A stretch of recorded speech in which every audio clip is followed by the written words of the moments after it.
7h-10h sur Radio Courtoisie, suivez la ligne droite. Pour cette dernière vidéo que je vous propose, je suis accompagnée de Xavier Aimant, notre journaliste partenaire, Nicolas Boutin, journaliste chez Valeurs Actuelles, que nous consultons régulièrement puisqu'il multiplie les reportages de terrain, et Élie Chotard, notre journaliste sur la matinale. Alors cette petite réunion, si j'ose dire, est l'occasion de revenir une dernière fois pour moi sur ces 4 dernières semaines, riches en rebondissements politiques et aux lourdes conséquences pour la France. Campagne impitoyable, résultats inattendus, réactions grandiloquentes, dissolution, déception, barrage républicain. Ces derniers jours, c'est un véritable feuilleton que nous avons pu suivre, nous et les Français. Et donc nous allons en faire le bilan ce matin. Merci donc à tous les trois d'être avec moi pour cette vue de haut. Alors, quelles impressions lorsque vous prenez de la hauteur et que vous constatez l'ensemble des événements de ces dernières semaines? Je vais commencer avec vous, Xavier Humain. Oui, alors pour moi, le grand enseignement de ce second tour, c'est le renouveau, c'est le retour du Front républicain. Je pense que beaucoup d'observateurs croyaient que ce fameux Front républicain était mort et enterré, et notamment depuis le 7 octobre. En effet, après le 7 octobre, et notamment les prises de position pro-palestiniennes de la France insoumise, on a cru qu'il y avait un basculement, que finalement le nouveau grand méchant de la politique, le nouvel épouvantail de la politique, c'était maintenant LFI, et que, par effet de balancier, le Rassemblement national était rattaché à ce qu'on appelle couramment l'arc républicain. Or, au moment où les choses sérieuses se jouent, si je puis dire, au moment où on parle d'accès au pouvoir, on voit que finalement ce basculement n'a pas eu lieu et que le système préfère encore la France insoumise au Rassemblement national. Alors d'un certain point de vue, on pourrait trouver ça rassurant, puisqu'on se dit que finalement le RN reste un parti anti-système et c'est lui qui fait vraiment peur au système, et la France insoumise n'est finalement que l'idiot utile du pouvoir. Mais évidemment, d'un point de vue médiatique et d'un point de vue électoral, ça a été catastrophique et ça a mené au résultat que l'on sait. Et donc justement, je voulais demander à Nicolas Boutin si ce Front républicain, il l'avait vu venir, et comment ça a été géré en local, ce second tour, face à ce prétendu Front républicain. Alors bonjour Xavier, bonjour à tous. Effectivement, le Front républicain a été l'une des surprises, ou en tout cas l'un des paramètres qui a été sous-estimé durant pour ce second tour. Ce qu'il a été vu venir, non pas dans ces proportions-là. Moi, je prends l'exemple, par exemple, de Guilhem Carayon. Vous savez, c'est le président des Jeunes Républicains qui a suivi Éric Ciotti dans l'alliance de l'Union nationale avec le RN. Il avait 11 000 voix d'avance. Il se retrouve donc en tête au premier tour face aux députés sortants de la Macronie, puis le candidat de la France insoumise se désiste. Vous savez que sur cette circonscription de Castres, il y a la question de l'autoroute A69 qui fait débat avec des ZAD, des manifestations violentes de la part de l'extrême gauche et de l'ultra-gauche. Le candidat de la Macronie a fait toute sa campagne sur l'autoroute. On ne pensait véritablement pas que l'électorat insoumis anti-autoroute irait dans de telles proportions vers lui et se reporterait autant. Et finalement, donc, ça a donné ces 11 000 voix d'avance, ça a donné une défaite pour Guilhem Carayon. C'est un paramètre qui, je pense, a été effectivement sous-estimé par le RN, par le camp de l'Union nationale. Et c'est ce qui donne finalement aujourd'hui cette cartographie, parce que c'est vrai qu'il est assez surprenant de voir qu'en 80% de la population, selon certains sondages, sont contre l'accueil, on va dire, d'une immigration aussi débridée, aussi anarchique. Quand on entend et qu'on discute avec des propriétaires qui ont peur de voir des squatteurs s'installer dans leur maison dès qu'ils s'absentent 2 jours, quelques jours, eh bien, il est assez étonnant de voir parfois le Front populaire qui avait typiquement dans ce programme qui va à l'encontre de toutes ces inquiétudes arriver en tête. Et on pensait aussi, normalement, dans l'opinion, que la Macronie était un petit peu plus rejetée par la population. Et finalement, on a vu là un sens du génie politique d'Emmanuel Macron. Est-ce que justement ces résultats, c'est une victoire des métropoles sur le peuple français ou pas? Parce que vous, Nicolas Boutin, comme vous avez été sur le terrain, vous avez un petit peu pu sonder justement l'opinion générale de la France, je dirais, du pays réel. Est-ce que les résultats sont significatifs? Ou est-ce que vraiment ça marque définitivement cette fracture? Est-ce que la France des campagnes ne rejette pas, elle, plus, en tout cas, le Front républicain? Disons qu'effectivement, alors j'ai sondé modestement quand même, hein, parce que Hmm. nos armes sont quand même modestes, mais il faut quand même avoir en tête, enfin, vous avez raison, dans le Front républicain parmi les ruraux de certaines régions, c'est pas valable partout, Ouais. évidemment, ne fonctionne de moins en moins. Les gens, il y a vraiment ce clivage, hein, ces trois blocs, comme on dit. Euh, mais surtout, il faut voir aussi la manière dont ont été dessinées les circonscriptions. On a beaucoup de candidats, que ce soit même avec des villes moyennes, hein, beaucoup de candidats qui à 19h30 étaient élus avec une certaine avance. On voyait que c'était serré, mais étaient élus, et qui à 20h, 20h30 Ouais. n'étaient plus élus dès que les villes. Bon, je prends l'exemple du coup de Castres pour Guillaume Carayon, mais c'est valable évidemment à Toulouse. En fait, par exemple, et puis dans bien d'autres villes aussi, on voit aussi avec Raphaël Arnaud, c'est Avignon qui a fait basculer véritablement l'élection. Les circonscriptions aujourd'hui englobent une partie des centres-villes, puis une partie de la ville, enfin de la périphérie de la ville, puis une partie de la campagne. Et donc, forcément, à 18h30, sur les 100 premiers dépouillements dans les campagnes, les résultats sont complètement différents et on ne peut plus finalement attendre, on ne peut plus avoir de résultats définitifs sans avoir les villes, Hmm. le dépouillement des villes qui basculent aujourd'hui sur énormément de circonscriptions. J'ai pas assez calculé pour savoir sur combien ça se joue, mais aujourd'hui, c'est véritablement un vrai enjeu. Ouais. Élie Chotard. Et est-ce que cette fracture entre les Français, que ce soit la campagne et la ville, les gens de droite, les gens de gauche, est-ce que cette fracture est de plus en plus forte? Ce qu'on a fait par exemple sur les réseaux sociaux, vraiment des messages d'insultes et de haine de plus en plus récurrents, qu'on observe en manifestation, des gens assez lambda qui crient tout le monde déteste les fachos. Est-ce que cette fracture augmente? Il y a une vraie inquiétude. Enfin, moi, j'en parlais encore avec des fonctionnaires du service de renseignement et des policiers qui nous disent qu'il y a une vraie fracture entre ces trois blocs qui devient de plus en plus inquiétant dans le sens où les gens ne se parlent plus aujourd'hui. Et il est là d'ailleurs l'objectif du prochain gouvernement. Ça va être de refaire France, de refaire société. On en a déjà parlé sur cette antenne, mais effectivement, il y a cet affrontement qui vient on a ces France qui ne se parlent plus.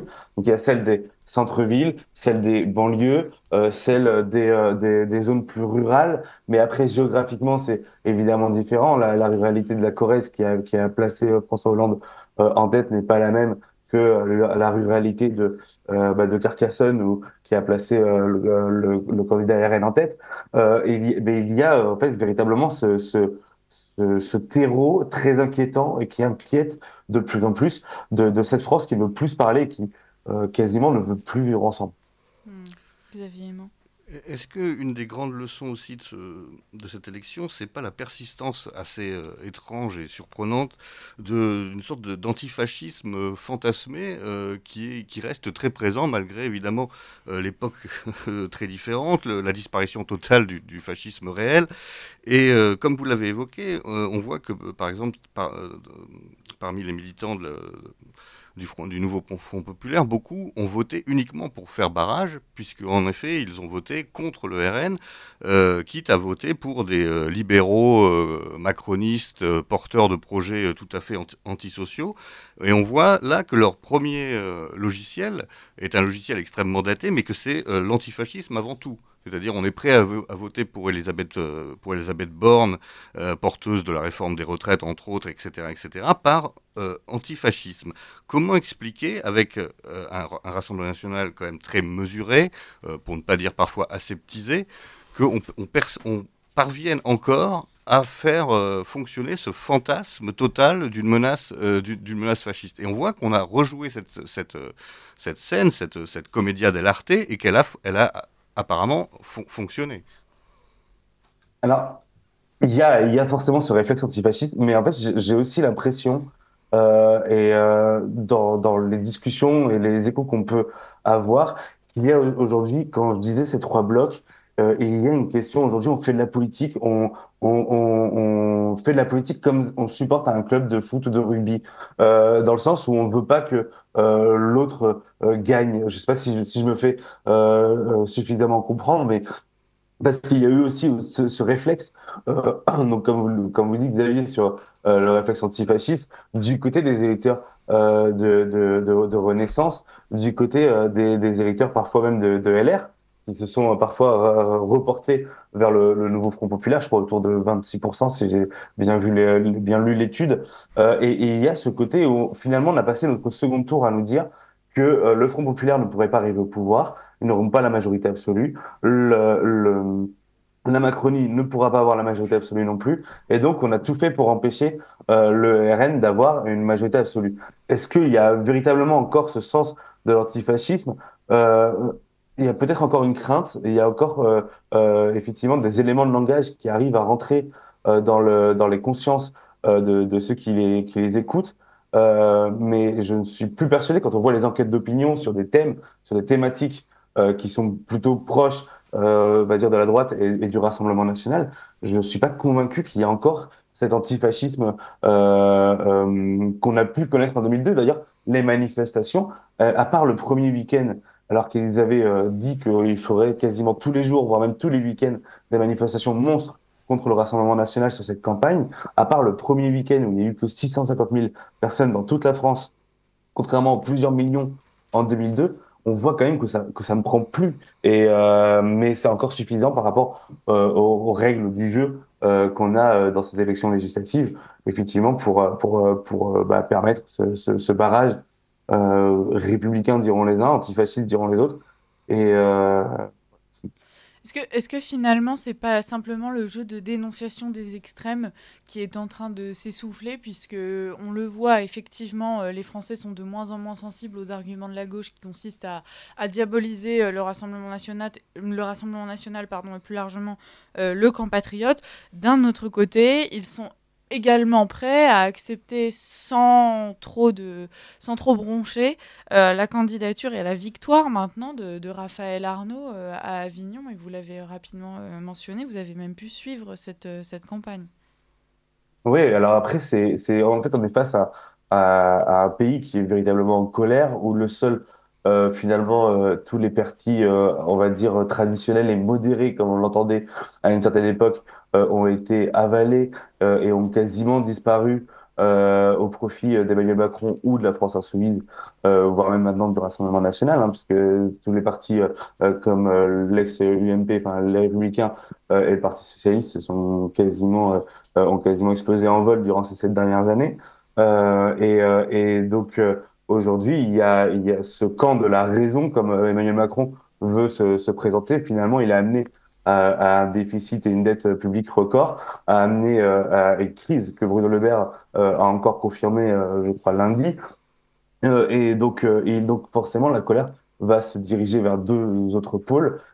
Et effectivement, on va dire que les plus radicaux, dans le sens ceux qui parlent et qui captent, ceux qui ont des idées, on va dire, un peu plus révolutionnaires, sont du côté de la France insoumise. Et d'ailleurs, c'est assez intéressant. Je notais là, hier soir une phrase un peu plus ancienne de Clémence Guettet, vous savez, celle qui est première ministrable selon le Front populaire avec Monsieur Olivier Faure. Elle disait que la force des Insoumis, c'était d'avoir su rassembler finalement des gens qui portent un programme radical, quelle que soit la façon dont chacun s'exprime. C'est-à-dire que ils veulent être à la hauteur de la colère du peuple, que ce soit dans les révoltes, dans les grèves et les blocages. Donc effectivement, ils veulent accompagner cette révolte. C'est d'ailleurs aussi le but d'un parti politique, d'accompagner une colère du peuple. Après, il y a ceux qui vont essayer de la canaliser pour la politiser, et d'autres qui vont se souffler sur les braises et jouer à un jeu plutôt dangereux, comme on peut le voir effectivement en mettant à l'Assemblée des gens comme Raphaël Arnaud ou en donnant des circonscriptions à des gens plutôt infréquentables, même si j'aime pas Mm. forcément ce mot, mais en tout cas qui ont un pédigré loin Ouais. d'être pacifique. Et oui, est-ce que justement là, on voit pas le contraste radical de stratégie entre le Front populaire et le Rassemblement national, qui le Rassemblement national, pour sa part, joue exactement la carte inverse, Mm. c'est-à-dire celle de la normalisation, peut-être à outrance, de la dédiabolisation, comme on dit, peut-être excessive, et qui, alors que justement maintenant Raphaël Arnaud boit du champagne avec ses camarades nervis Antifa dans les couloirs de l'Assemblée, de son côté, le RN n'a de cesse que de s'excuser d'avoir éventuellement fait quelques erreurs de casting, comme ils disent, ou d'avoir je cite, des candidatures qui ont été clivantes. Alors, je ne sais pas ce qu'est une candidature non clivante, mais en écartant tous les profils qui seraient un peu sulfureux. Il n'en faut pas beaucoup pour être sulfureux, parce que par exemple, ce matin dans le Parisien, je lisais que parmi les candidatures jugées problématiques par certains cadres du Rassemblement national, il y avait par exemple quelqu'un qui est bien connu de Radio Courtoisie, qui est Pierre Gentillet. Pierre Gentillet, jeune avocat, brillant, etc. Apparemment, pour certains classiques du RN, il ferait partie des candidatures problématiques. Alors j'avoue que j'ai personnellement avoir beaucoup de mal à voir ce qu'il y a de problématique chez Pierre Gentillet. Peut-être qu'il est trop brillant, peut-être qu'il est trop militant. Mais justement, ce genre d'exemple ne montre-t-il pas que le RN suit une pente quand même qui peut être inquiétante dans l'aseptisation du discours et justement dans une situation qui est de plus en plus conflictuelle avec de plus en plus de colère? Est-ce que c'est vraiment le bon choix de jouer la carte de la modération à outrance? On a presque envie de dire, est-ce qu'il faut que le RN se transforme en UDF pour avoir une chance d'accéder au pouvoir? C'est une vraie question parce qu'en fait, je pense que le RN a misé sur deux barrages finalement qu'il pensait être plus forts que le barrage républicain. C'était le barrage à la Macronie parce que les gens voulaient un changement de politique et le barrage, vous savez, à la bordélisation, à ce que finalement le barrage au bilan de la France insoumise pendant 2 ans à l'Assemblée nationale, qui en plus a fini avec des drapeaux, à brandir des drapeaux étrangers dans l'hémicycle et qui a plutôt exaspéré les Français. Je pense qu'ils ont misé sur le fait que Louis Boyard était un repoussoir, que Sébastien Delogu était un repoussoir, et finalement, ils ont été réélus facilement dans leur circonscription, et le pari là-dessus n'a pas été le bon, puisque semble-t-il le Front républicain aurait été plus fort.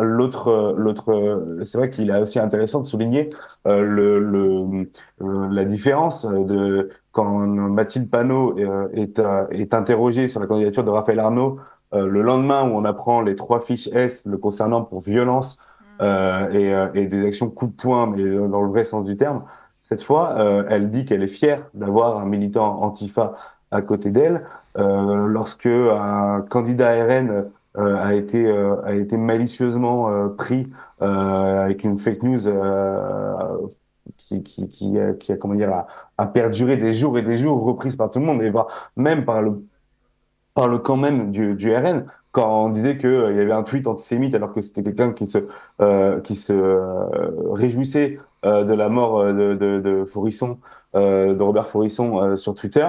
On a détourné complètement le sens de ce tweet et il a été très vite lâché. Alors je crois qu'il a récupéré derrière le soutien, mais effectivement on voit vraiment cette différence de soutien qu'il y a avec les candidats. J'ai trouvé Marine Le Pen un petit peu plus dans une interview sur RMC, elle avait défendu davantage les candidats là parce que effectivement, comme vous disiez Xavier, il y a le décompte qui a été fait d'une cinquantaine de candidats problématiques, je crois par Libération ou Street Press, a été fait de manière quand même très douteuse. Enfin, c'est-à-dire que c'était pas des dérapages, c'était des prises de position affirmées à droite, peut-être parfois maladroites. Il y a eu quelques dérapages, comme on a pu l'entendre sur 4 5 candidats qui ont été lâchés par le Rassemblement national.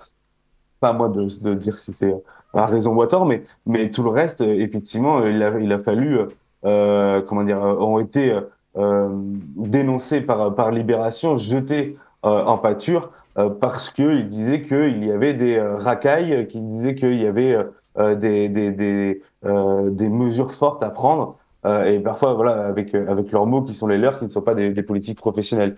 Mais effectivement, il y a eu ce deux poids deux mesures de la gauche ou du RN. Hmm. Vous avez parlé de ces trois blocs qui ne se parlent quasiment plus.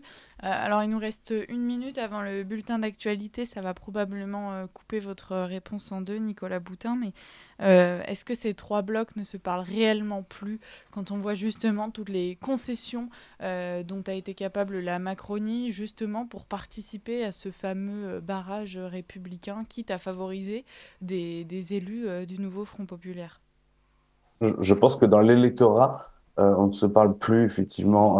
Moi, j'ai vu beaucoup de personnes qui nous ont dit que dans leur famille, si voter un tel ou un tel ne se parlerait plus. On a des gens qui se déchirent aujourd'hui, des amitiés qui se déchirent là-dessus. Et effectivement, comme vous dites, par contre, là-haut, à Paris, on est capable de discuter. On a vu Fabien Roussel dans le TGV être filmé en train de dire qu'il a pu parler avec Darmanin, avec Véran, d'organiser une alliance. On a vu les SMS de Marine Tondelier avec Emmanuel Macron le jour même du second tour. Donc là, il y a une clarification, effectivement, comme le désirait Emmanuel Macron, c'est-à-dire qu'il y a bien un entre-soi à Paris. Par contre, sur le terrain, dans les territoires, eh bien là, pour le coup, il y a les Français se divisent et se déchirent. Hmm. On vous reprend dans un instant, Nicolas Boutin. Et puis, je rappelle, on est avec toute l'équipe, notre journaliste partenaire Xavier Aimant et je suis accompagnée d'Élie Chautard. Mais pour le moment, nous allons faire un petit tour par l'actualité avec Adèle Rosner. Il y a une place pour nos idées. Vue de haut. Oui, Nicolas Boutin, vous parliez il y a un instant du fait que la gauche assume beaucoup plus ses côtés extrêmes que la droite. Moi, je suis allé dimanche soir au rassemblement Place de la République après les élections. Et c'était vraiment flagrant puisqu'on avait donc justement tous les électeurs qui étaient rassemblés, qui pleuraient de joie, on a gagné, mais qui acclamaient aussi des gens avec des t-shirts de l'Action antifasciste Paris-Banlieue, qui étaient donc tout le monde réuni derrière ces mouvements antifascistes violents. Est-ce que le fait que la gauche se rassemble autour de ces côtés les plus extrêmes, est-ce que c'est typiquement quelque chose qu'on peut voir que à Paris ou alors à la campagne, par exemple, vous avez dit autour de l'autoroute A69, est-ce qu'on retrouve ce genre d'alliance entre les côtés vraiment extrêmes et les côtés plus modérés, type électeurs lambda et les filles?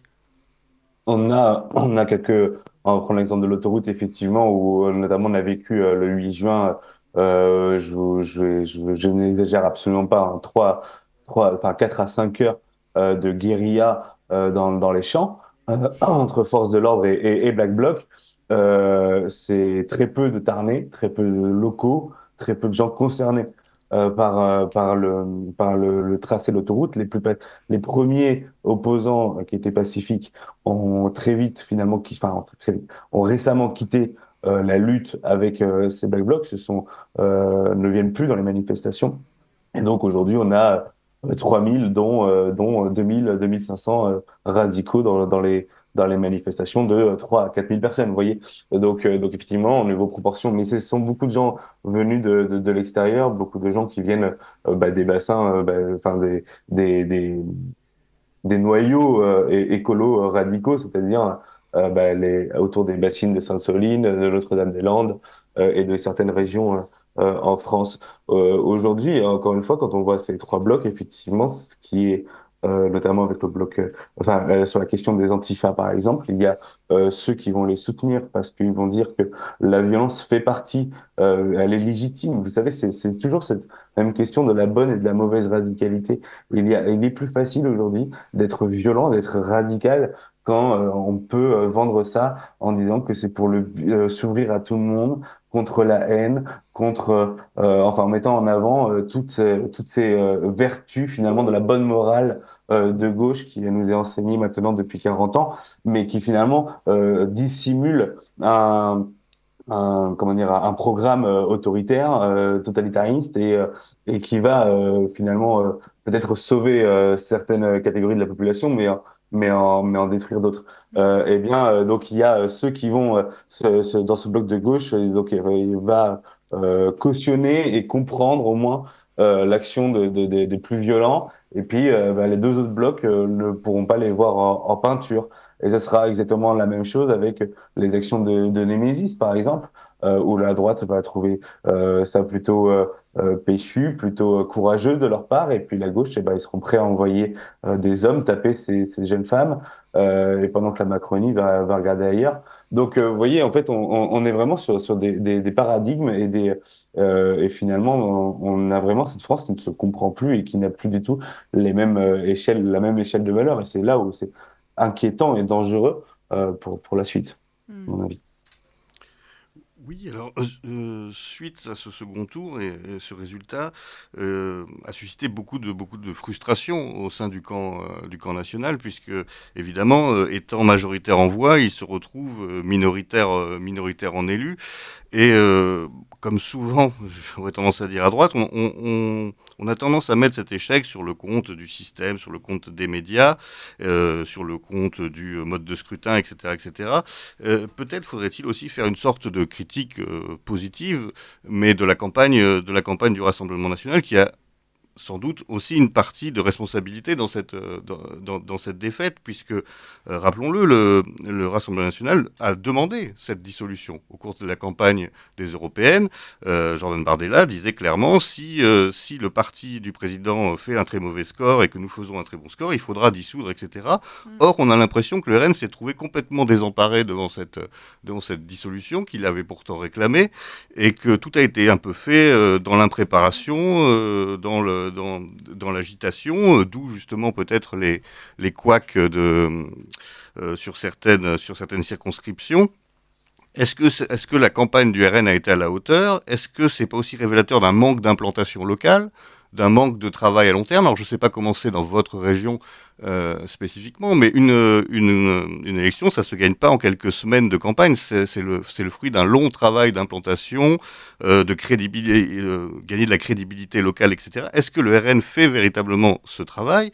Est-ce que aussi les candidats sont suffisamment formés? On peut se poser aussi ce genre de questions, parce que maintenant le RN est quand même un très grand parti depuis très longtemps, et on a toujours un peu ce petit goût d'amateurisme qui est un peu en décalage avec le rôle qu'il entend jouer aujourd'hui. Disons qu'on peut voir quand même que le Rassemblement national a fait quand même beaucoup de progrès sur ces questions-là et a débauché beaucoup de personnalités, soit issues directement de hauts fonctionnaires ou de personnalités formées au moins politiquement et qui connaissent les rouages de la politique. Enfin, je pense par exemple à Charles Prats, je pense à, à Pierre Gentillet, à Monsieur Leggeri, Fabrice Leggeri, etc., plus ceux des Républicains. La question de l'ancrage local, pour le coup, on l'a pas trop vu quand même sur cette élection-là. Je prends l'exemple, par exemple, à Béziers, Emmanuel Ménard fait 2 fois moins de voix que le Rassemblement national, et elle est complètement distancée alors qu'elle laboure le terrain et qu'elle agit pour sa circonscription, parce qu'en plus elle a les manettes et de la mairie par Robert Ménard et de sa circonscription, et ça n'a pas suffi pour se maintenir et pour endiguer la vague RN du premier tour. Il faut aussi quand même avoir en tête que finalement, on a parlé de 1 mois de campagne, on a eu 12 à 17 jours de campagne. Parce que la première semaine après la dissolution, ça a été que des tractations entre les partis politiques, savoir si le Front populaire allait se faire oui ou non. Les 2 premiers jours de campagne, c'était LRRN, ensuite donc le Front populaire. On a eu, sur la dernière semaine, entre les 2 tours, on a eu 3 jours sur la question de désistement, puis sur les questions des candidats RN, sont-ils infréquentables ou non. Et finalement, on n'a absolument jamais parlé de la Nouvelle-Calédonie, jamais parlé de la crise des agriculteurs, on n'a jamais parlé du pouvoir d'achat, de l'énergie, même de l'immigration. Finalement, on est allé, c'était une campagne éclair, mais surtout, je pense que aussi, beaucoup ont été privés de campagne. Quant à ce que finalement le RN a voulu cette dissolution, oui, et tactiquement, c'était assez intéressant de leur part d'arriver avec cet argument de dire, bah voilà, le pays ne va plus. Nous, on est prêt à prendre nos responsabilités, on est prêt à y aller, même si historiquement une cohabitation n'a jamais été favorable derrière pour une élection présidentielle. Je pense qu'ils avaient besoin de montrer que oui, ils étaient prêts maintenant de prendre les responsabilités. Il y a eu une défaite, hein, il faut qu'ils fassent leur examen de conscience, effectivement, mais je pense quand même que le RN n'a finalement jamais autant réussi une campagne électorale ces dernières années. Alors même si les résultats ne sont pas en sa faveur au sort du deuxième tour, mais on a Jordan Bardella qui a quand même pris une ampleur durant ces élections européennes puis législatives. En fait, finalement, c'est la même campagne. Moi, je pense très sincèrement que le vote était fait au soir du 9 juin après les européennes. Je pense qu'il s'est cristallisé en grande partie à ce moment-là pour les élections législatives. Or, évidemment, l'entre-deux tours avec les désistements. On a évoqué l'amateurisme, en tout cas cette image dont souffrait le Rassemblement Oui. national. Paradoxalement, donc vous le disiez, hein, il y a eu un gros effort de fait justement sur la formation des candidats, même avec la promotion de nouvelles figures. On parlait de Pierre Gentillet, par exemple. Malgré tout, on est aussi face à une France qui justement critique une élite politique, justement cette fameuse figure des énarques dont on ne veut plus, qui apparaîtrait déconnectée. Alors comment le Rassemblement national se retrouve? Est-ce qu'il n'est pas un peu tiraillé justement entre cette volonté d'être plus proche du peuple que jamais, avec des élus qui pourraient venir de la société civile tout simplement, ou bien en faisant émerger des figures plus professionnelles, issues des grandes écoles françaises, etc. Non, mais effectivement, en fait, et c'est vrai que j'ai oublié de répondre à cette partie de la question de Xavier. C'est assez intéressant. En fait, le Rassemblement national, historiquement, la formation de ses cadres, ça n'a jamais été véritablement son point fort. Il n'y a pas d'école de doctrinale comme on peut avoir à l'extrême gauche, par exemple, au sein notamment de la France insoumise ou du MPA notamment. Le RN a longtemps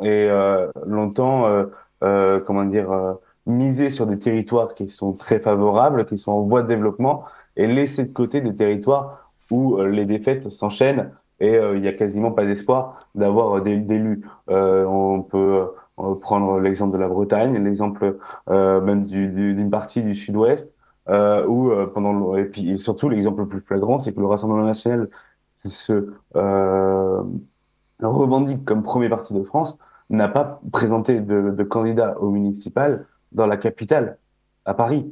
Et donc, c'est aussi le symbole, l'illustration que certains territoires sont laissés de Mm. côté par le Rassemblement national pour se concentrer sur d'autres. Et c'est pour ça aussi que parfois, on voit des parachutages, que ce soit de Guillaume Bigot, par exemple, sur le territoire de Belfort. Et donc, ça s'explique là-dessus.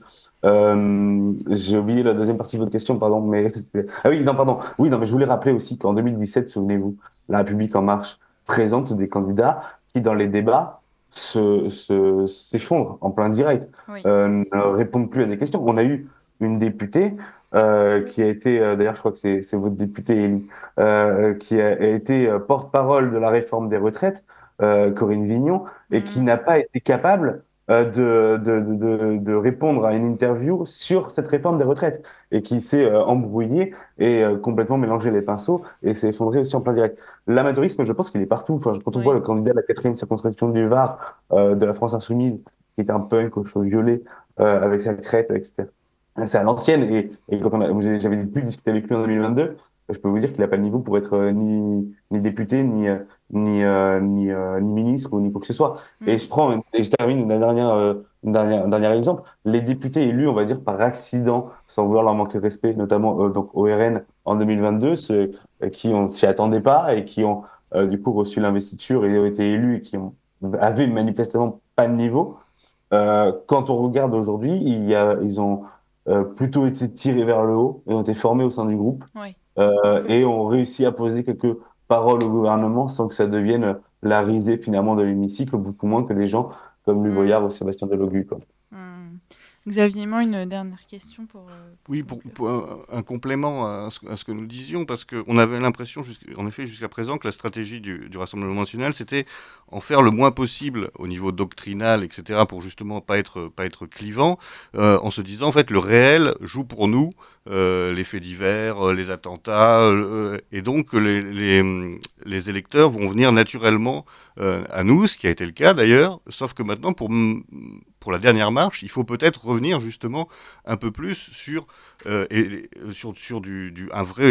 programme plus solide, un message peut-être plus clair, parce que aussi pendant cette campagne, on a entendu des choses très diverses.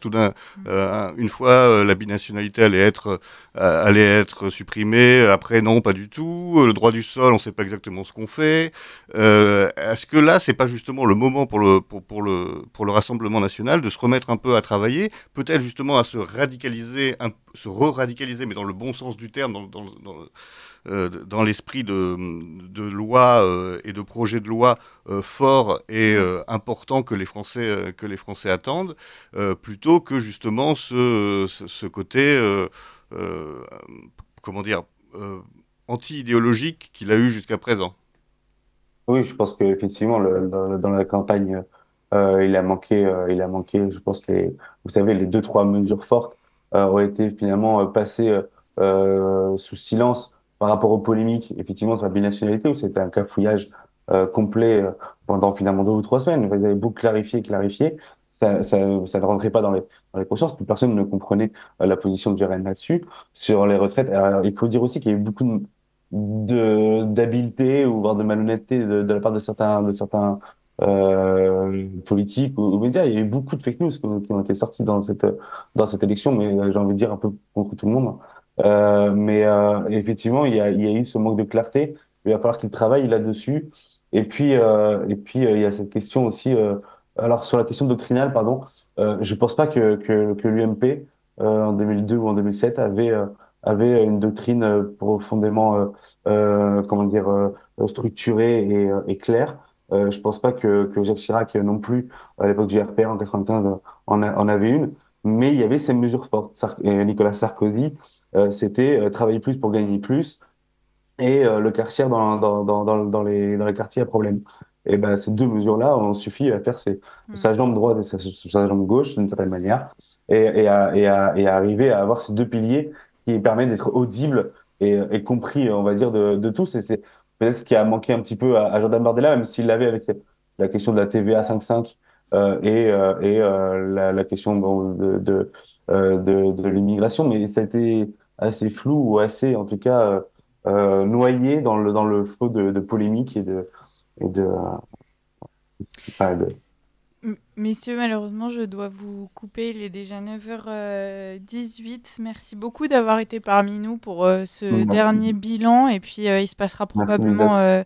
beaucoup de choses pendant l'été. On Peut-être va... juste un tout dernier mot, Oui, Lisa. très C'est vrai que rapidement. vous l'avez dit en tout début d'émission, c'est pas la première fois que je viens cette saison et je voulais vous féliciter pour cette saison sur ligne droite, c'est sur Radio Courtoisie. Bah, c'est très Je trouve que gentil. vous avez été très bon. Merci, Bah, merci merci à à vous. vous d'être venus à de maintes reprises et malgré l'heure matinale, toujours avec beaucoup de bonne volonté, il faut le souligner. Pourtant, on est dans le Merci, sud. merci Nicolas Boutin pour toutes ces émissions et puis pour cette dernière vue de haut. Et puis on vous retrouvera à la rentrée, Xavier Aimant également. Merci beaucoup d'avoir été notre journaliste partenaire Avec grand tout au long plaisir. de cette année.